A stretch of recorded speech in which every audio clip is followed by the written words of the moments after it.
Good morning, guys, and for the 50th review on this channel, I've decided to indulge myself a little bit and cover a design that I absolutely love. I don't know how many of you are going to be interested in this, but this is the Huckbein Boxer, a 2024 premium Bandai exclusive release that I got for $129, which is incredibly expensive for a kit, but for the sheer amount of plastic in this, well, we'll see if it's worth that kind of insane inflated price tag, because this kit also includes the base Huckbein Mk III, which is around a $50 kit if you're in the States, alongside this gigantic accessory, the AM Boxer unit, which, if you've watched any of my other videos, you may know that my favorite insane over-the-top concept for a mech is a mech for your mech. It's so insane and stupid that I absolutely love it. And that's exactly what this is. This is a mech for the Huckbein to use that has giant insane fists, can transform into a big dive-kicking sword. It is over-the-top in all the right ways, and I absolutely love this design.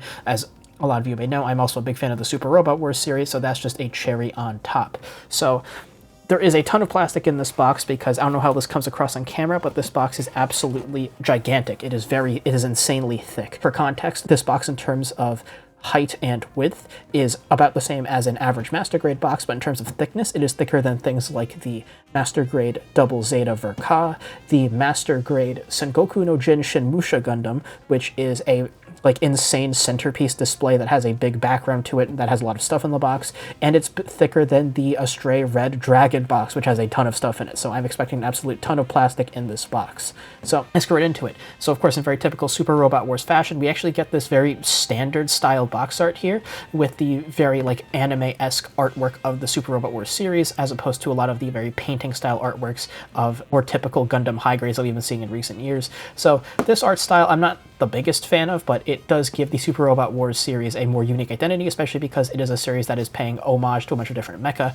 This is, of course, the kind of mass production version of the SRX, which, fun fact, its face forms the logo of Banpresto, so you ever wonder why the Banpresto logo looks like that. It is the face of the SRX, which is the Super Robot Wars Original Generations series homage to big combiner mechs like Getter Robo. On the bottom of the box, we will, of course, get the full painted build of the Huckbein Boxer unit here. It's two different modes. In the big blade mode here, about to go flying and dive kick and rip a robot in half, and of course in the combined with the Huckbein to make the Huckbein Boxer unit here with the big glowing fist. And then on the back here we get more painted builds. We have a bit of a display here showing the Huckbein kind of jettisoning itself out from the Huckbein Boxer unit itself, and then we get the full painted build of the Huckbein mounted inside of the Huckbein Boxer. So the Huckbein is a rather tall mech, standing in between something like the typical 18-meter tall Gundam and the new Gundam in terms of height, and mounted inside of the Boxer unit here, I'm expecting it to be around the size of your typical Master Grade, if not taller. And then, of course, it's talking about the contents of the set. This is including both the AM Boxer unit, the Huckbein Mk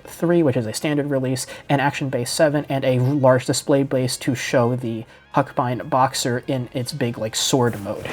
So, of course, with all that out of the way, because this box is rather heavy, let's get right into it. So inside the box we will get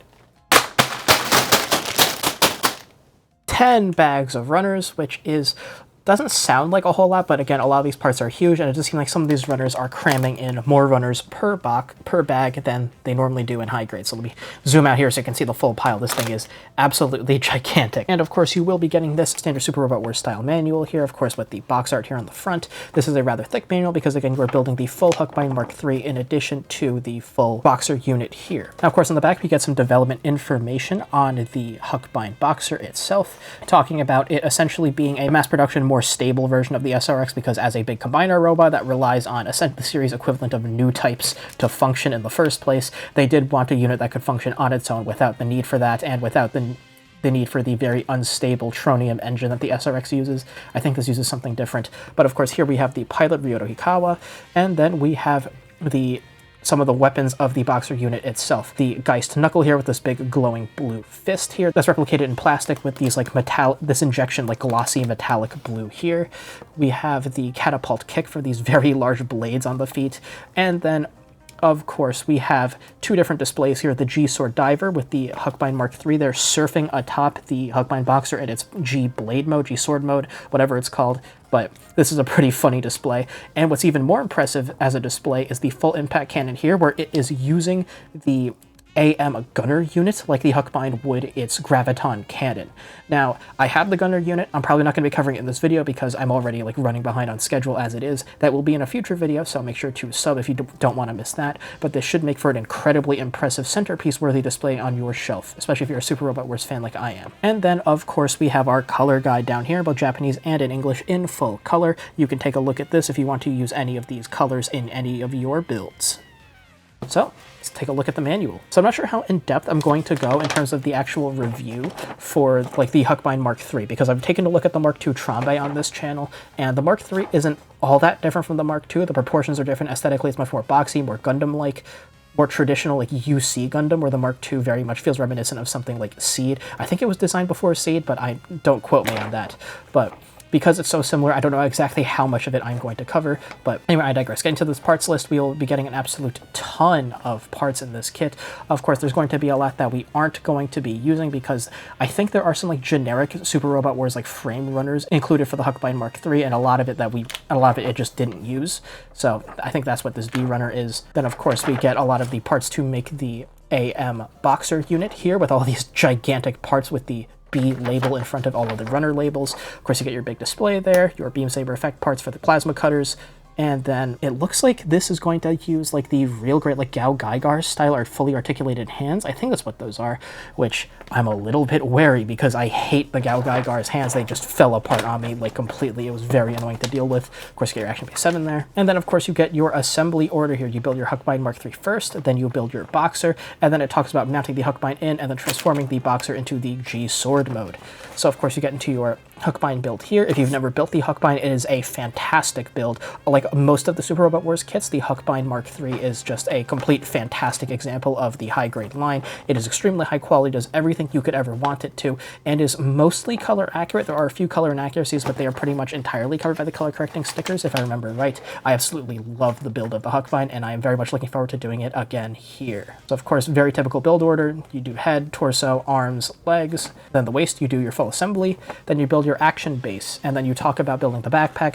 The Huckbein Mark III's big difference between its backpack and the Mark II's, which I've taken a look at on this channel. While the Mark II's felt very much like an Ale Strike kind of flight pack, the Mark III's very much feels, I don't know, kind of like double Zeta E with having like a bunch of giant missile pods in the backpack, which is pretty cool. And of course you get into your accessories for the Mark III. Again, there is a full Mark III kit in this box, including all of the accessories, so you're not forced to just mount it into the Boxer unit if you want to have it like doing something cool, surfing on top of it in sword mode, firing, for example, like the photon rifle here. So of course you build your photon rifle. You build your, I forget exactly what it's called, like the Fang Slasher, something like that.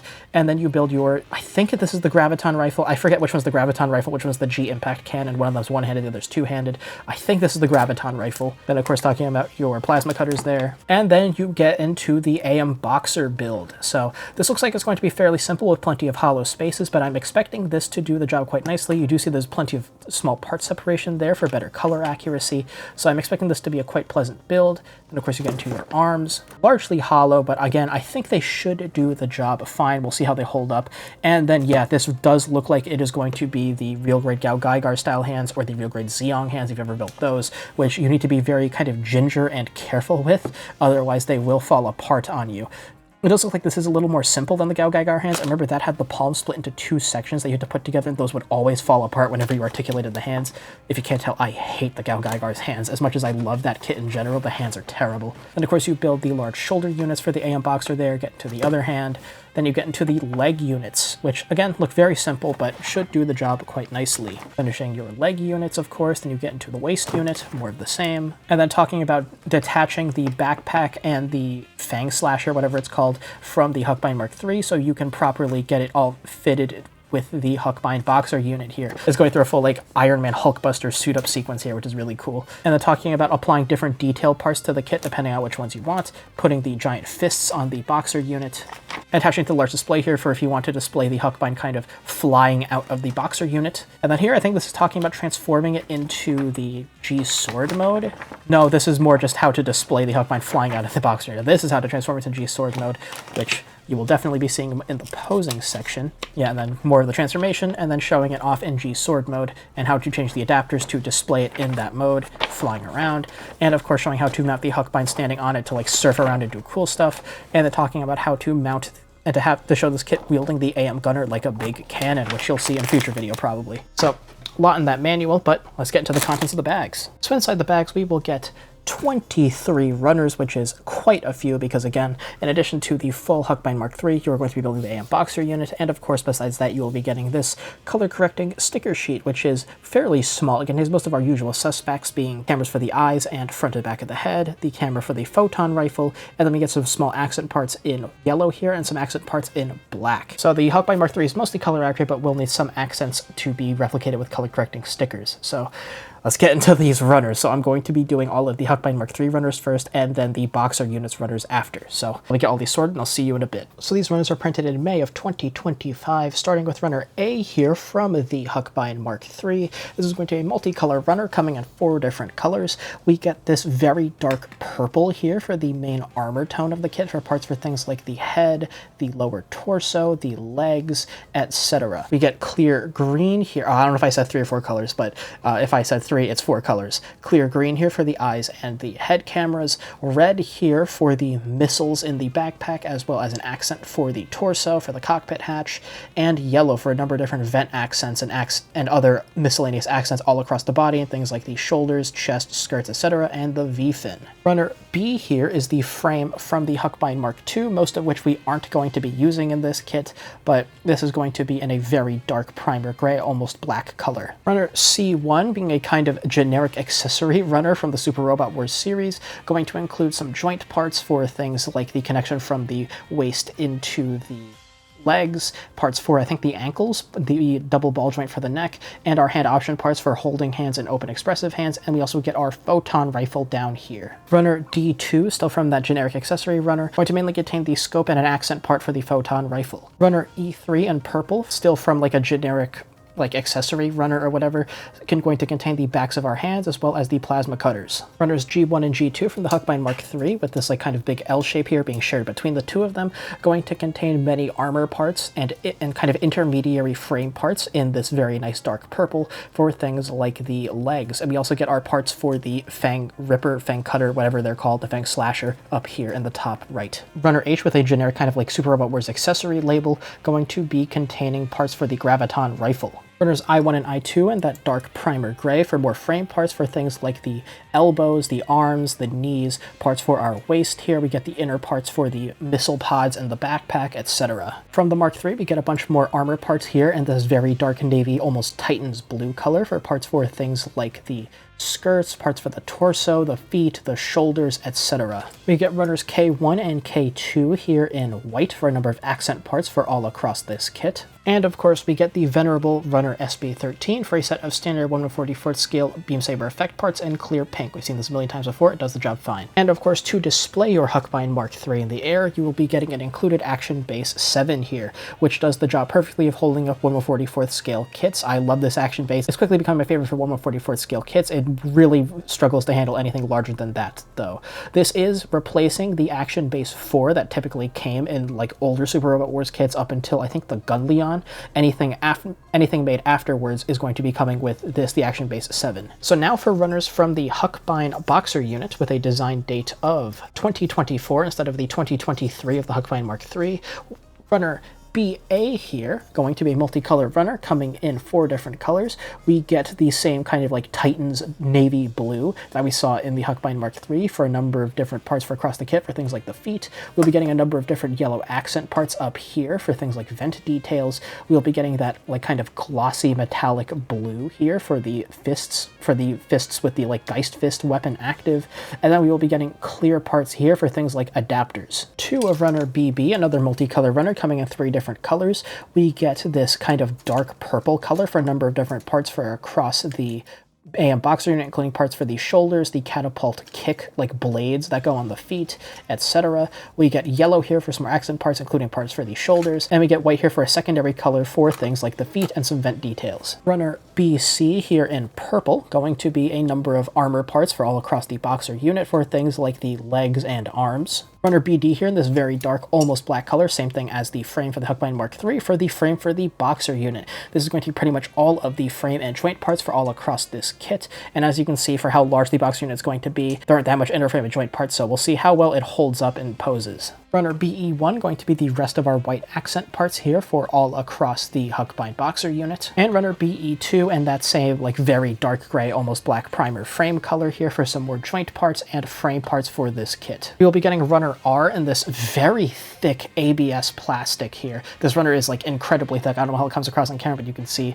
it is incredibly thick. Labeled MP0. This is going to be our fully articulated, like real grade style hands here, like a very advanced MS joint like, so I'm kind of dreading these. I hope they hold up well, but otherwise I'm probably just going to end up posing this kit using the Geist knuckles. And of course, last but certainly not least, we will be getting runner 0 here for this clear, like big display thing with a runner design date of 2008. We've seen this in a couple of kits before. I think the Typheus Gundam Chimera came with one of these. This is, of course, going to be exceptionally basic, but it is very sturdy and it takes up a ton of space because, of course, the Huckbein Boxer is quite large and heavy and unbalanced, especially in the G sword mount. So you do need something super overkill like this to balance it in midair. So a lot of runners there. We'll see how it all builds up, and I'll see you after the build with the Huckbein Mk III. All right, welcome back. Here's the high-grade Huckbein Mk III snap-built panel lined well where I could because of how dark the color scheme is and how so much of the details in this kit are through color separation.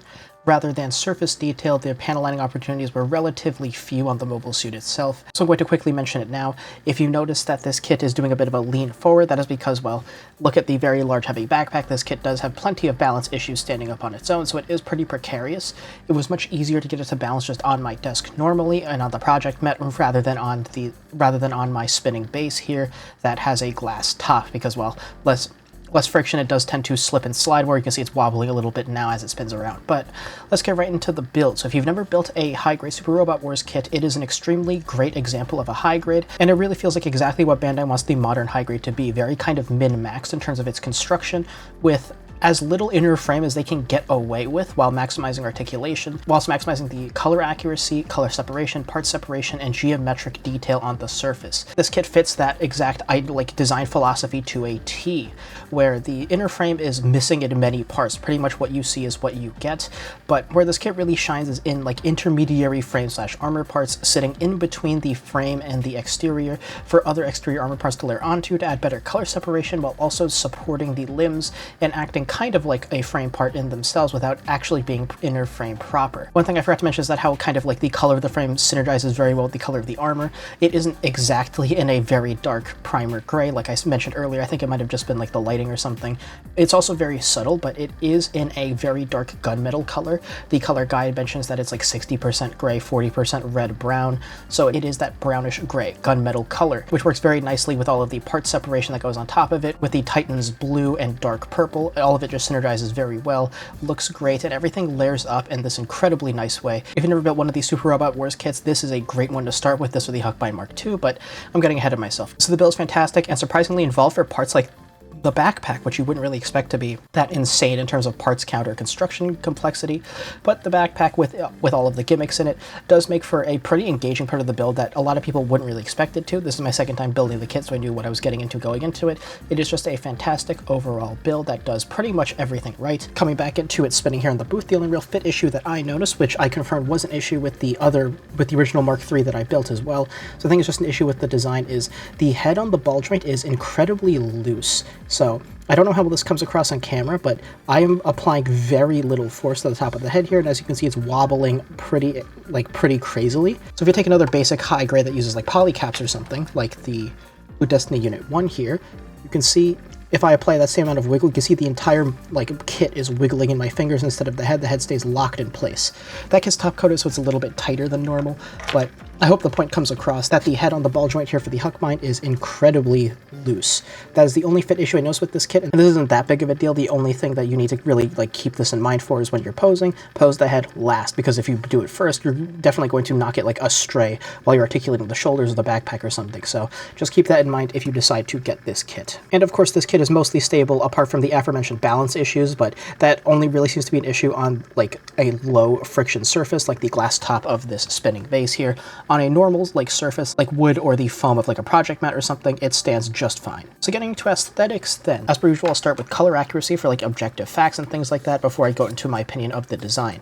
So of course I did use pretty much all the color correcting stickers on here, and unlike a lot of other kits, pretty much all of these are pretty understandable as far as like not having existing color separation in the kit like as is goes. So of course sticker number 1 is going to be the usual eye camera sticker there, metallic green on black. That's pretty usual. Stickers 2 and 3 are going to be the metallic green head cameras for the front and the back of the head there. I don't know how we can see that with how recessed it is like behind the backpack, but it is there. And sticker 7 is going to be for the metallic green camera sticker here on the photon rifle. All of those are very understandable and normal. So the ones that are not like metallic camera details or anything like that are also pretty understandable in my opinion.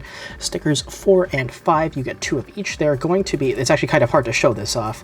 On the inside of the leg here, so you see how nicely color separated this all is with the yellow detail there. That yellow part actually extends out to like where the knee is on the inside. So they did include a black sticker there to kind of hide the fact that it's like yellow running up here. You can honestly omit that sticker. It looks like okay even without it. It's very nice that they have this color correcting sticker there to account for even that like subtle thing that most people won't even notice, because you can see like the yellow in here and it makes sense because that's where the yellow is on the outside, but it's not supposed to extend up like that. But again, it's so subtle that it doesn't really matter if you apply the sticker or not. And then sticker 6 you get 8 of. They're going to be all of these small yellow accents on the backpack here, and because of how small they are and how the backpack is constructed, I really don't think it would have been possible to include the yellow on the inside of this detail here, because that's where the missiles go.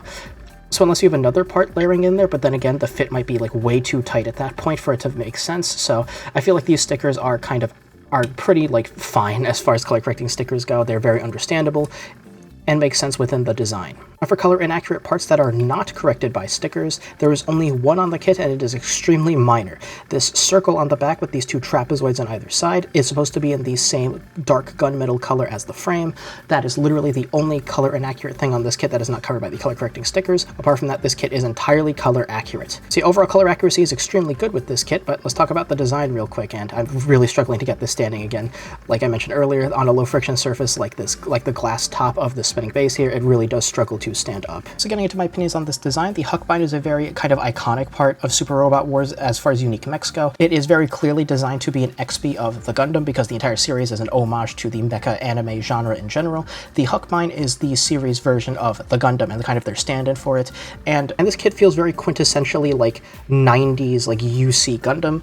You may recognize the proportions of this kit with the extremely long legs, the slender yet still boxy limbs, the squat torso, and the very mean glare in the head. This is a Kotoki design, and it feels very reminiscent of late 90s, early 2000s designs. You have things like the color scheme being very similar to like the Titans color scheme, with this dark Titans blue as an accent color for the dark purple that makes up the majority of this kit, as well as yellow and white accents all across this kit. The very thick head crest brings to mind something like the Hazel Reserve unit with the normal head camera on top. The large backpack reminds you of like the Gundam TR1 Hazel 2. Overall, this kit does its job of like feeling like a Gundam without being one very, very well. I do absolutely love the design of this kit. It feels kind of AOZ-like with the super over-the-top backpack again. The overall proportions and everything, I know the AOZ mobile suits weren't Kotoki designs, but this really does feel like it could fit right at home, like alongside all the other AOZ designs. It's very similar in particular to something like the Gundam TR1 Hazel 2, and I absolutely love this kit for it. All of this excellent color separation, which is actually all part and color separated. You have this two-tone thing going on with this dark purple into Titan's blue and things like the shoulders there. These white accents on the chest really start to give a splash of color and prevent the kit from looking too like samey and obscuring all of the details. All of these yellow accents all over things like the shoulders and legs really help break up the what would otherwise be a pretty like monotonous dark color scheme for this design. So overall, I think it looks fantastic. The proportions look great, the color scheme is cohesive and amazing, and the overall parts and color accuracy is essentially perfect on this kit, with the only thing not covered by the stickers being this small detail on the back. And well, when it's mounted in the Boxer unit, you will not be able to see the back of this kit at all, so it's really kind of a non-issue. So for a quick size comparison, here is the Huckbein Mk III right next to a standard size high grade being the high grade Blue Destiny Unit 1, and a standard size master grade being the master grade Gem Sniper 2 White Dingo team. So as you can see, while the Super Robot Wars kits are not scale model kits, the real robots like the Huckbein here pretty much abide by 1/144th scale. In universe, this kit stands at like 21.5 meters tall. It stands in between something like the standard high grade here and something like the new Gundam and the standard master grade. So overall, this will take up a plenty of space on your shelf, especially counting the extra height provided by the backpack there. As you can see, with that extra height, it does end up being in line with the head height of a typical master grade. And especially when you're using some of this kit's gimmicks, which we'll talk about in a moment, the amount of space this takes up on your shelf is definitely a lot more than your typical high grade, so just be prepared for that. So for your accessories, here's the Huckbein Mk III with everything it comes with. As per usual, we'll start with our hand options, and these will only come with 2 different kinds of hands, which is kind of disappointing considering like a lot of the other Super Robot Wars kits come with an insane variety of hand parts, but you will only be getting your standard high grade holding hands and a set of expressive open hands here, one for each side. Those are your only hand options. Those are the only ones you're going to be using with this kit. For your main ranged weapon, you will be using this, the photon rifle here, which is a pretty cool design. Unfortunately, it is just 2 halves sandwiched together, so there is no articulation in it for the most part. We'll talk about that in a moment. The magazine doesn't detach or anything. There's no secondary handle. There is a slot here to mount this on the back skirt when not in use. There's a little tab here that will pop out. This will just slot on, and you can mount this on the back of the Huckbein skirt when not in use. Apart from that, this is just a solid rifle you can have the Huckbein use. The only articulation is when you have it mounted on the back skirt, the handle will fold up like this. That is pretty much it. For the main kind of, I guess, heavy weapon of this kit, while the Huckbein Mk II, you may have seen my review on the Huckbein Mk II Trombe that had the G impact cannon, which was a big 2-handed thing that also plugged into the crotch for this like gigantic cannon that would jut in front of the Huckbein. The Mk III simplifies things a little bit with the graviton rifle here. So the handle will just be gripped onto here with the standard holding hand, and the Huckbein will just use it like a very large rifle. I do think this looks a little bit more dynamic, and you can do a lot more posing with it. The G impact cannon is pretty much only limited to like a wide-legged either on the ground or in the air stance. This you can use like pretty much any other rifle, and you can definitely do plenty of interesting poses with this, which you'll see in the posing section. Otherwise, there's pretty much 0 articulation with this weapon, and you can't mount it onto the kit. In lore, when the Huckbein wants to use this kit, it'll be like jetted at it, like at high speed with a detachable booster pod, which seems really inefficient, but that's just what they do in the games. For your main melee weapon, stored inside the back skirt here, is going to be your Roche Saber, which is just a beam saber, very typical. And you have these standard beam saber effect parts to use with them. Not really much to say about them other than they exist and they work fine. I don't think I'm going to be showing them in the posing section just because there's so many poses to go through with this set, and the beam saber is the least interesting option you could pose this kit with. And you've seen them a million times before, you know what a beam saber looks like. And of course you will be getting this Action Base 7, which is different from the standard retail release of just the Huckbein Mk III. That kit will come with an Action Base 4, which allows you to display like pretty much every weapon gimmick of this kit, which we'll talk about in the articulation section. This set, unfortunately, you can't do, but I think if you're getting the set, you're definitely going to have the Huckbein Mk III here mounted in the Boxer, so you won't really need to do any of those gimmicks, but I will be using the arm from a second Action Base 7 in the posing section to demonstrate those gimmicks for just the Huckbein Mk III here. So overall, this kit comes with pretty much everything you would expect it to. The weapons arsenal seems a little bit underwhelming if you don't know this design, but that's because its other weapons are integrated into its design pretty seamlessly, which we'll talk about in the articulation section. So for articulation, starting as usual with the head. So for an upward look, you can like half pop the head off the ball there to extend your neck articulation. You can get a very extreme upward look compared to a lot of other kits. For a downward look, you can literally look into your own chest. The head crest is pressed into the chest right now.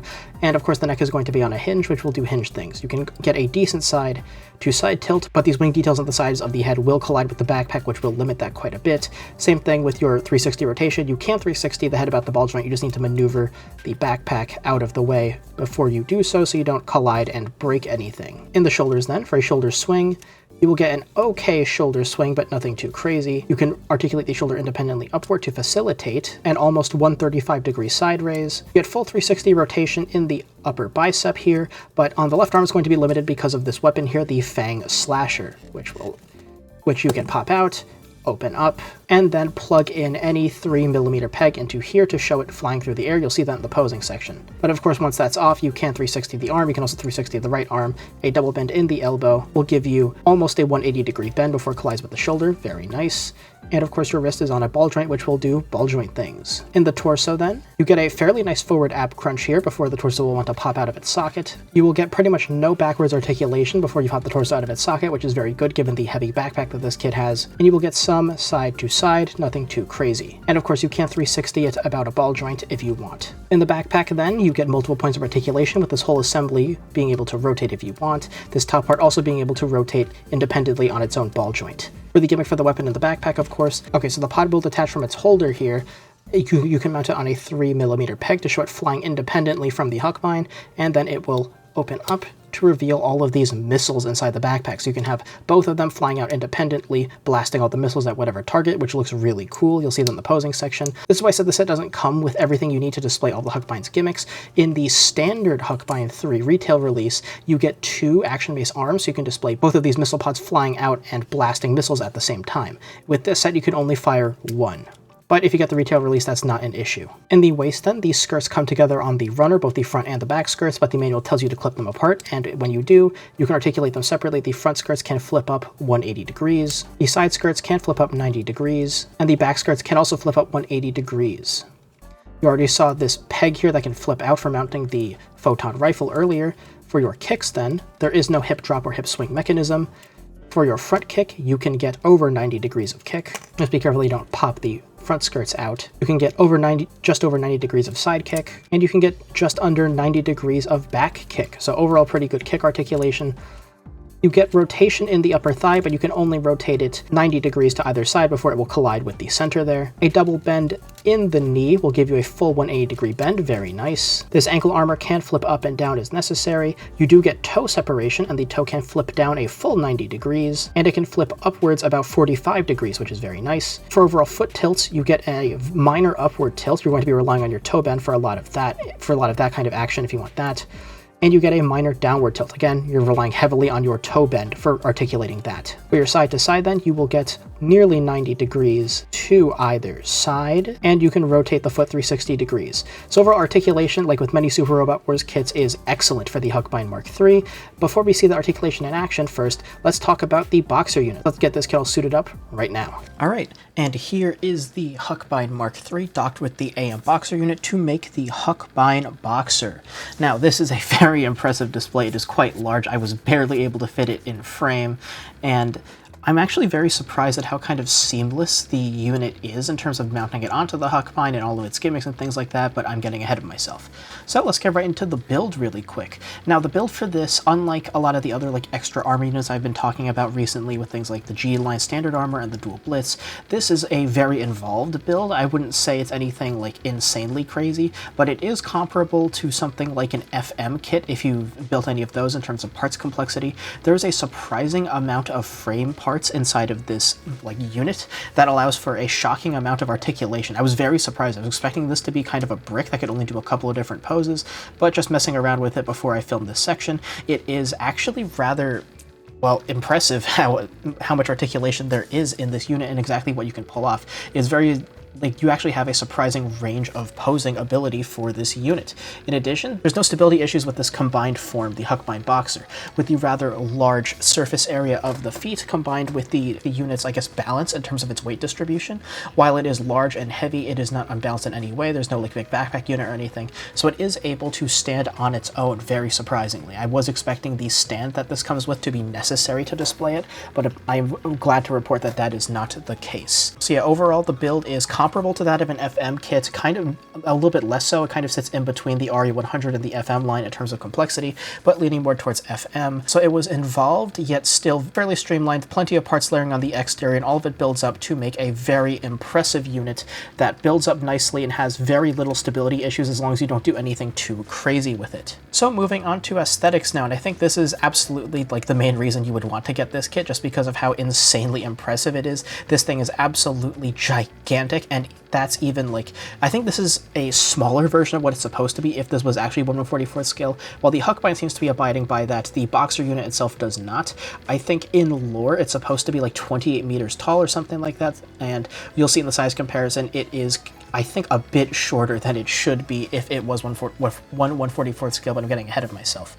So of course, let's talk about color accuracy before I get into my opinion on the design, and there are no color correcting stickers for this design. The entire thing is actually color accurate, which I'm really surprised by. I was expecting at least some of this to be color inaccurate, as is the case with a lot of these extra accessories that mount onto a standard mobile suit or mech. Normally the accessory is suffering from some pretty bad color inaccuracy, but not with this kit. It is completely color accurate. All of this surface detail, all of this layering is completely molded on the runner with part separation and all that, which leads to a really fantastic and very cohesive looking build. Again, it carries over the color scheme of the base Huckbein Mk III with the dark purple, Titan's blue, although considerably less Titan's blue than is on the Huckbein Mk III, with white and yellow accents to make this dark but not like broody or edgy unit, although it is quite edgy, especially in the feet geometrically. But this color scheme is very interesting. I do like it a lot. It feels very, I guess, like almost melancholic, like Zeta-like, but avoids falling into like the weirder edgy territory that a lot of the designs from that era have. So I think in general this is just a really impressive design, and I absolutely love it. I mentioned at the start of this video, but my favorite like ridiculous mecha concept is a mech for your mech, and this absolutely follows that. This is almost like a, I guess, like a slightly incomplete like Hulkbuster thing for the Huckbein Mk III here. Just a gigantic unit to give it a ton of extra melee stopping power, and it really does work. In addition, the proportions are a little bit odd for this kit because while it extends the arms and legs considerably, the torso is just that of the base Huckbein. So this is probably the leggiest design Kotoki has ever made. Just look at the proportions for this thing, how much of it is just leg. It is kind of crazy, but I think it works because it is a mech for your mech. If this was just a unit by itself, I think the proportions would look a little bit awkward, but because this is an auxiliary unit that docks with the Huckbein, I think it really works to form this cohesive, heavy-duty, like really powerful melee unit. So of course I was talking about this thing's size earlier, now I can show it off. Here is the high-grade Huckbein Boxer next to a standard-sized high-grade being the high-grade Blue Destiny Unit 1, and a standard-sized master-grade being the master-grade Gem Sniper 2 White Dingo team. So as you can see, this unit towers over the White Dingo team there. So for an actual, like, measurement of height, so the Huckbein Boxer stands at a height of just over 9 inches tall, which is fairly tall. It's not like quite perfect grade size, maybe the size of some of the smaller perfect grades like the perfect grade Exia. I don't have that kit, so I don't have it for a size comparison, but it isn't quite as tall as some of the other giants in the high grade line, things like the Typhus Gundam Chimera, the Psycho Gundam Mark II, or the Destroy Gundam. So this is, while quite large, not quite to the level of those giants, but this does still tower over most kits that you might have in your collection, so expect this to take up a ton of space on your shelf. This is a centerpiece worthy kit for just with how big and impressive it is, especially when you display it in G sword mode, which you'll see in the posing section. Like, Jesus, that takes up so much space. It is absolutely gigantic. So I already filmed the posing section for the G sword like poses and things like that, and that I really struggled to keep in frame, so you'll see that in a bit. So for your accessories, here's the Huckbein Boxer with everything it comes with. So most of these accessories are going to be for transforming it into the G-Sword mode. So let's get those out of the way very quickly. That is also, of course, not including this gigantic stand that comes with it, but it was just kind of hard to keep in a frame. So you do have this stand, pretty much no articulation on it whatsoever. You can adjust the actual adapter that goes into the top, the angle that you slot it on if you want the Boxer in different angles. That's mostly used in G sword mode with this adapter here that you can have at different angles, fully sideways to show the Huckbein kind of holding onto the sword and using it as a almost handheld weapon before it does a big dive kick, or tilted if you want a more dynamic like Huckbein surfing pose on top of the G sword, which you'll see in the posing section. So of course that's what that adapter is for. This has a different size like peg here to go into the part for the Huckbein in G sword mode. And then of course you get this adapter here that will slide down lower on the base to use with the like G sword mode and handheld mode, just so it's lower down so the Huckbein can actually hold onto the handle naturally. And then these three parts here are just for use for transforming the kit into the G sword mode, very similar to something like the Murasame Kai from what I've heard. Instead of like a full proper transformation, because that would be very hard to implement with the Boxer unit, instead it's kind of a parts formation where you take off the parts in sections, so each arm, each leg, and the center unit with the shoulders on all kind of reform around this frame part to rearrange themselves into the G sword mode. And instead of the hands, you have these two parts here that mimic like the closed fists at the end, with these parts here for the legs to dock onto. So it is kind of a parts formation, but I think it's pretty effective, as you'll see in the posing section. And then of course you get these accessories here that you can actually use with the Boxer in the humanoid mode. So of course you get these three ventilation details here that you can use to express that the Huckbein needs to like extend out the ventilation or boosters or whatever, so to express that it needs more power for its attacks. So these two panels here and this panel down here will come out, and you'll replace it with these to show those ventilation or thruster details, not exactly sure which. And then for when the Huckbein wants to use its main fist weapon, you can replace its articulated hands with these two fixed pose fists for the Geist Knuckle, which you'll see in the posing section. These look pretty okay. They're in a weird like metallic gloss injection color here. This might not be for everyone, but I do like how it looks. I will not be repainting these. So yeah, overall the accessory spread is fairly minimal for the Huckbein Boxer because, well, the Boxer is the main accessory here. So let's get into articulation now. So some of this is going to be identical to the standard Huckbein, so I will not go over it. Like, the head is of course just going to be identical to the Huckbein Mk III, so I will not cover that again. In the arms then, so this is kind of where the main annoyance with posing the kit is that the fingers tend to pop off when you move the arm. So the way the handle works, there's a bunch of articulation in it where it's on a ball joint, it can swivel and swing around and all that. So as you articulate the arm, the Huckbein's arm is supposed to be able to keep up, but in certain poses, especially if you rotate the arm, the fingers tend to pop themselves off. So for this section, for convenience's sake, so I don't drive myself crazy putting the fingers back on, I'm going to pop the Huckbein's hand out. So just know that, and you will see this in the posing section, as you articulate the arm, the Huckbein's arm will move to match it. So of course, for the shoulder itself, it can swivel up and down and swing in and out a minor amount, so you don't have incredible shoulder swing, but I don't think anyone's expecting it with this design. You don't really get full 360 rotation because of that shoulder. The most you can do is a 90-degree raise. And if you go backwards, you can get it kind of around here before the hands will like kind of fall apart, like naturally just during posing. You get multiple points of rotation. You get one here at the top, one here in the upper bicep, one here at the bottom of the bicep, and then of course one at the wrist. You get multiple points of articulation to bend the elbow here. That allows for a 135-degree bend, which is a lot more than I was expecting from this kind of arm here. So that is quite a nice bend. Of course, the wrist is a ball joint, which will do ball joint things, and the hands are these real grade, fully articulated style hands. Each finger is going to be on a ball joint and have 2 points of articulation in the middle for each of the knuckles. Just be careful that you articulate these before doing any kind of posing, because they are very stiff, very similar to like the advanced MS joint stuff, so just make sure you articulate these so that you don't break anything when you try to get them into poses. These are a little annoying to work with, but I don't think they have the issue of falling apart at the slightest touch like the Gao Geiger's hands do. And of course, as I mentioned earlier, the lever here for the Huckbein's arm does have multiple points of articulation. The lever's on a C-clip. There's a ball joint going into the arm here for a bunch of swiveling and things like that, so the lever should be able to get the Huckbein's arm anywhere you would need it to. The only problem is the fingers can't really keep up on the Huckbein here and tend to pop off. In the waist then, of course, these skirts are identical to the standard Huckbein, so we'll be talking about those. In the legs then, for forward kicks, you can get just about a 90-degree forward kick without the leg drooping, which is a big surprise with how heavy this foot was. I was expecting this thing to just like drop down to like 45 degrees or something. So this is capable of plenty of forward kick articulation. For side raises, you can get just under 90 degrees here, and as you can see, the arms, you can also get just about 90 degrees, which is kind of expected with this very big, bulky design. And for back kicks, the best you can get is maybe 45 degrees before the leg will collide with this part of the waist here. In the knee then, you do get a full double bend in the knee. Unfortunately, with how bulky this design is and the Huckbein's feet's tendency to pop out of the leg here, the most you can actually get a little bit over 90 degrees, but it's very awkward and the leg is in danger of popping out of the frame here. So just be very careful when you articulate the legs. The legs do tend to pop out, and especially the skirts tend to get caught on things and like fall apart. So just be very careful if you get this kit when you're articulating the legs. In the feet then, there is toe separation. It is partially for the transformation to G sword mode, but for an upward toe bend, you get a minor upward toe bend. For a downward bend, it can fold in on itself, but that is for the transformation. Realistically, you can get a 90-degree bend in mech mode and have it still look okay. There is heel separation too, but that is also for the transformation.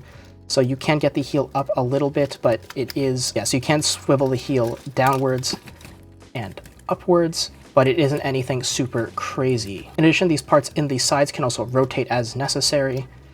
In terms of overall foot articulation, you can get it up a minor amount. You get some pretty nice downward foot bend.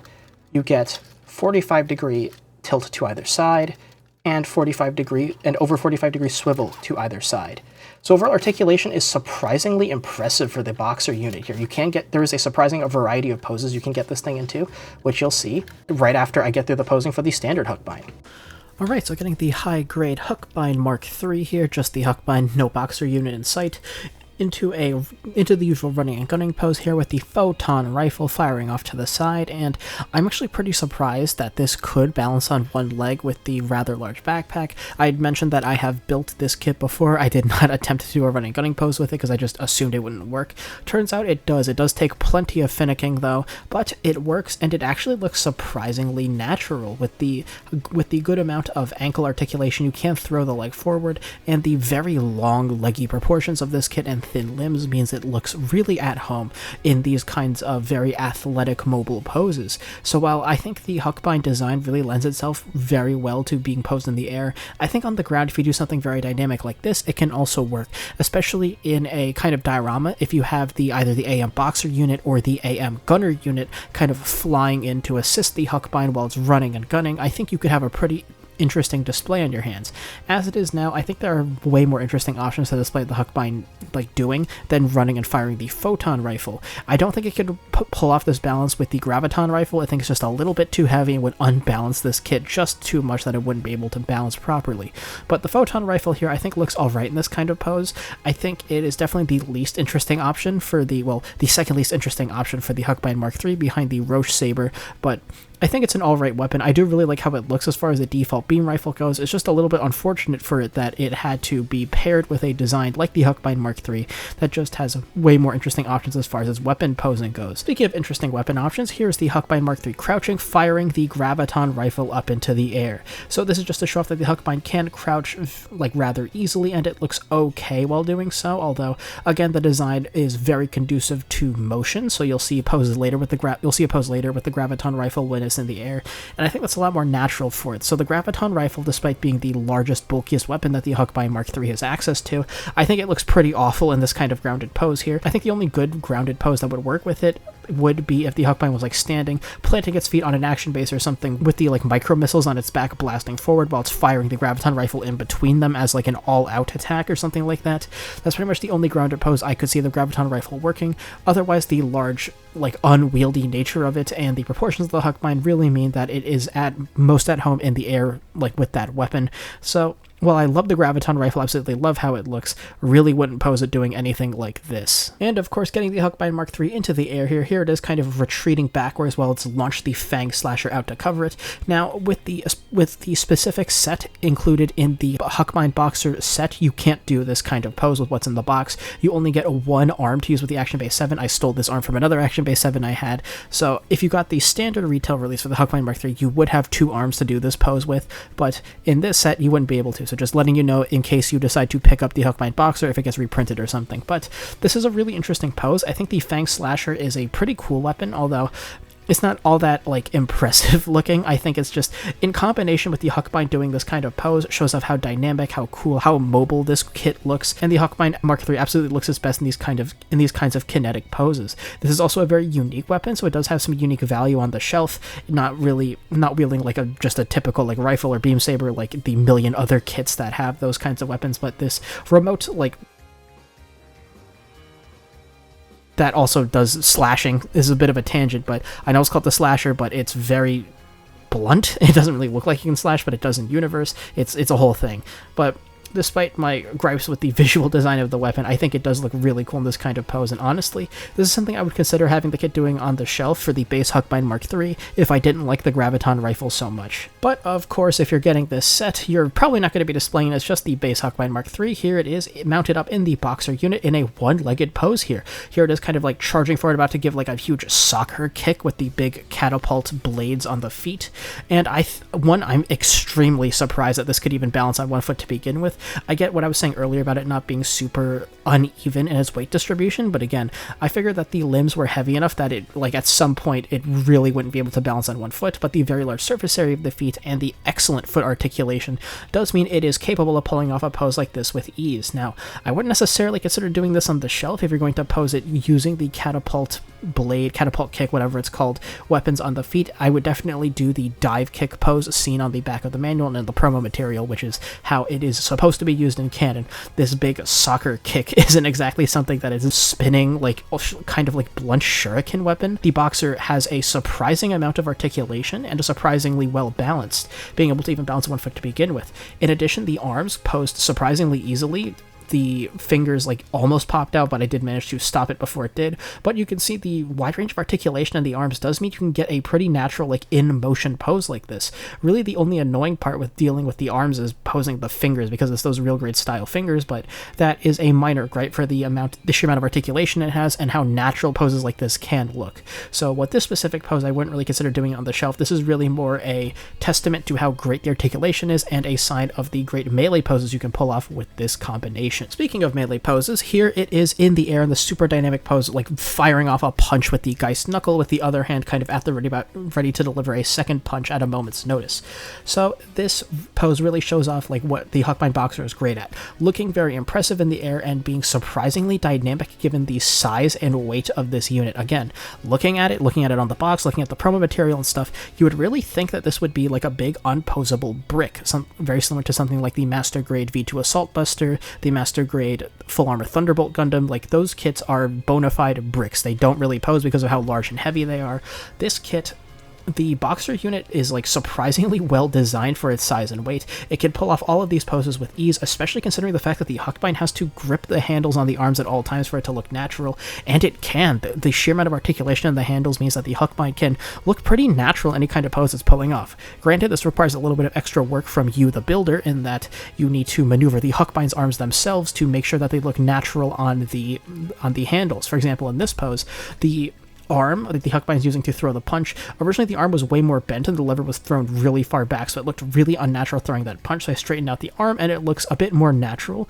Ideally you would have the arm out a little bit straighter, but at that point the fingers kept popping off, so I just wasn't willing to finick with it enough to get it like super straight out.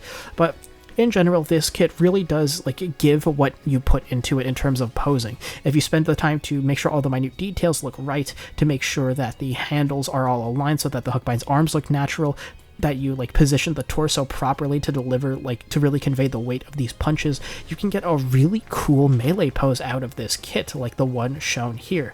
But of course, this combined boxer form isn't the only thing the AM Boxer unit can do. So here is the AM Boxer unit in G sword mode with the Huckbein surfing on it. Now of course, in this configuration it is so wide that it does not fit inside of the photo booth, so I have it just out in the open with a ring light on it for lighting, and this is a really impressive display. I'm surprised with how like easily this handles. Now, given there's a mount for the Action Base 7 arm to go onto the top of the G-Sword, so the Huckbein can pull off this pose that would normally result in it toppling over with ease. But you can get this very dynamic, like, surfing pose, like, very easily, and it looks great. Honestly, I would consider posing this on the shelf if I didn't like the idea of a mech for your mech so much and wasn't, like, dead set on having this kit, like, in the Huckbein Boxer combined form at all times. This looks awesome.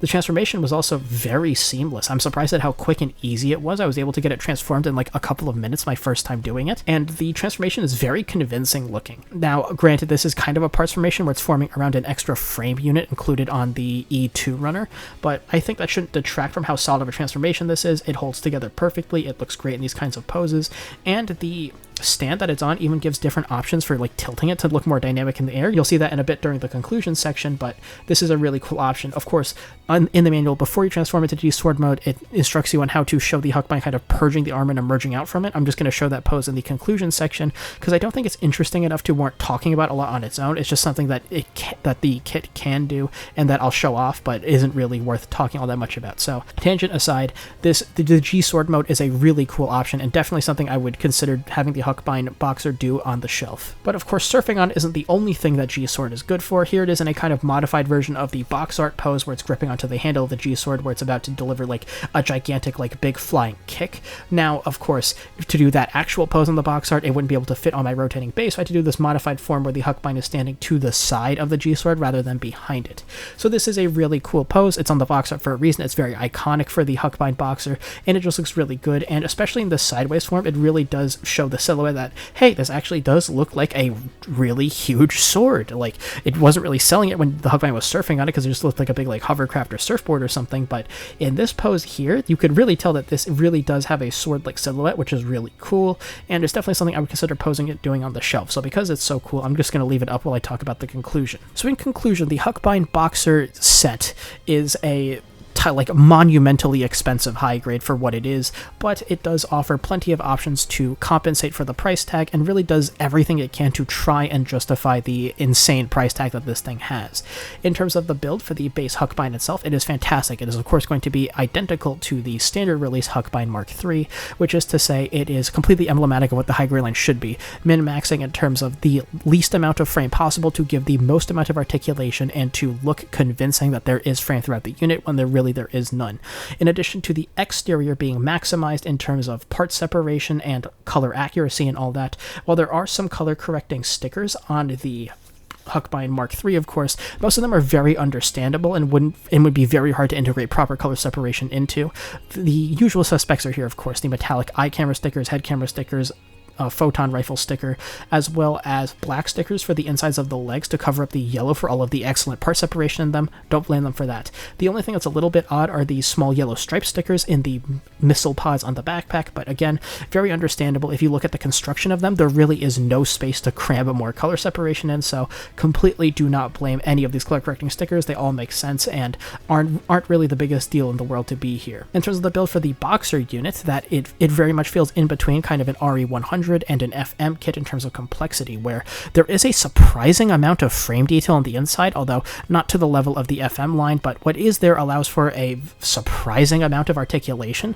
Like in the arm alone has like 4 or 5 joints to facilitate an over 90-degree elbow bend, which in a kit that big is really impressive with all of that color separation and looking as good as it does when it does so. In addition, the legs, while the Huckbein's legs do tend to get caught inside of them a little bit when you bend the legs, the knee is capable of over a 90-degree bend, which is also quite impressive given their size, weight, and somewhat limited frame construction. In terms of color accuracy, then, the Huckbein is mostly color accurate, of course, with besides the aforementioned color correcting stickers. There is a single detail on the back that needs to be painted in the very dark gunmetal color on its back skirt, but in this set in particular, it is a complete non-issue, given most of the time you're going to have the Huckbein mounted into the Boxer unit in some way, shape, or form, so it really isn't the biggest deal in the world for that to not be color accurate. For the Boxer unit, then, it is entirely color accurate, no stickers required, no painting required, which is a very pleasant surprise. Normally with these kind of large accessory optional armor units that you can mount onto other kits, they do suffer from pretty bad color accuracy. See the G line I took a look at last video, but this one really breaks that trend and has complete color accuracy with perfect color separation and great armor layering across the board. It looks fantastic. In addition, these two units have a very, what I would call, balanced color scheme that I like quite a bit. Again, your opinion may vary, but I think the somber color scheme of navy blue, dark purple, with some yellow and white accents proves to be melancholic but not edgy. Although the very large blades on the feet make the geometry quite edgy on the Boxer unit in particular, I think the color scheme does a great job of remaining balanced without going too hammy or over the top in terms of it being really dark. In terms of your accessories, this kit comes with pretty much everything you would expect. The Huckbein Mk III has a very complete suite of accessories, including integrated weapons on the model, with the large micro missile pods functioning as its backpack, really filling out the silhouette and being really cool, with gimmicks such as the kind of remote deployment options that you saw earlier in the posing section. But it also comes complete with two Roche sabers if you like beam sabers, a standard photon rifle if you like standard beam rifles, a graviton rifle for heavy ordnance, and of course the Fang slasher if you like gimmick weapons or throwing weapons. The Boxer unit is pretty sparse on accessories, but again, it is the accessory, so I don't really fault it for that. What it does have is quite interesting, with it having swappable parts to express either thrusters or ventilation details on the back, again, don't remember exactly which, as well as alternate fist parts to show the Geist knuckles being deployed, which look very cool. In addition, the large action base and all of the adapters for it really help complement the wide array of poses you can do with the Boxer unit combined with the Huckbein, especially in G's sword mode. Having tilted action poses like the one you should be seeing now, it really helps add to the dynamicism of the unit and adds a really complete sense of motion for the pose that would otherwise normally be absent in these kinds of very large models, that I think is really cool that is included here. In terms of posability, the Huckbein Boxer is surprisingly posable. The base Huckbein Mk III has essentially perfect articulation across the board with besides the aforementioned fit issue that I mentioned towards the beginning of the section after the unboxing, where the head is very loose on the ball joint, but I think it's pretty much a non-issue as long as you pose it last. The Boxer unit has, as I mentioned, as I've been talking about pretty much non-stop, has an incredibly wide range of motion and articulation that allows for a lot of very natural posing that is almost feels a little bit off on a unit that you would expect to be the very clunky, but is not in this set. So I think posing is essentially perfect across the board, including the Boxer unit, which more than exceeded my expectations for it. So would I recommend this kit?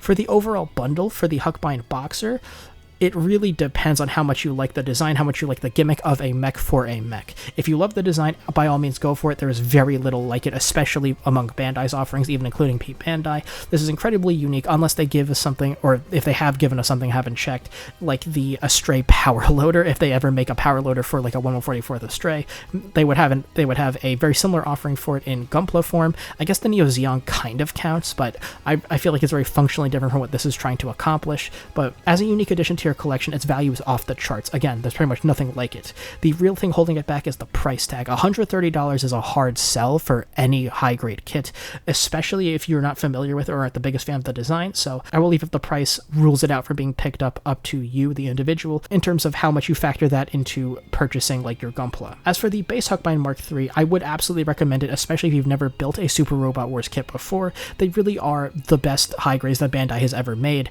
Like, they are fantastic across the board. Really, the only thing wrong with them, of course, would be the price tag, but again, I'll leave the individual value assessment up to you on whether or not you think they're overpriced or too expensive for what you get in the box. But for my 2 cents, I think they are completely fantastic and worth picking up, but I am also a fan of the series, so I'm very biased in this regard. But the base Huckbein Mark III is a complete package that pretty much does everything right. Near perfect color separation, very fun build, perfect posability, a wide suite of accessories giving you a ton of different posing options. It really can do it all, even including its own action base, which plenty of kits do not do, which really expands the range of posing options you have at your disposal without needing to have an action base for yourself. So I would absolutely recommend the base Huckbein Mark III, the overall Boxer set. Depends on how much you like the design. So that was my review on the Huckbein Boxer set. I know this video is going very long because it's essentially 2 reviews in one, but what do you think of this kit? Let me know in the comments below.